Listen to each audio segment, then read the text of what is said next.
ওয়েস্টগেট bridge অস্ট্রেলিয়ার Melbourne শহরে একটি বিখ্যাত এবং গুরুত্বপূর্ণ সেতু। এটি ইয়ারা নদীর ওপর দিয়ে নির্মিত, যা শহরের পশ্চিম দিককে মূল শহরের সঙ্গে যুক্ত করে।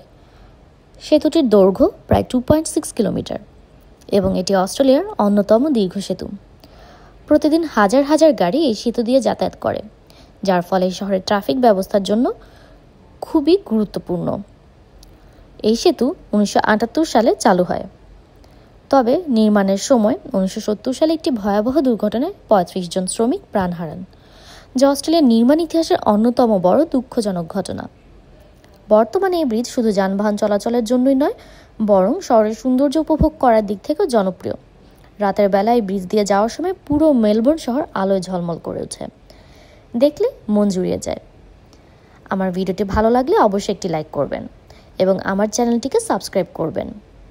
ধন্যবাদ সবাইকে।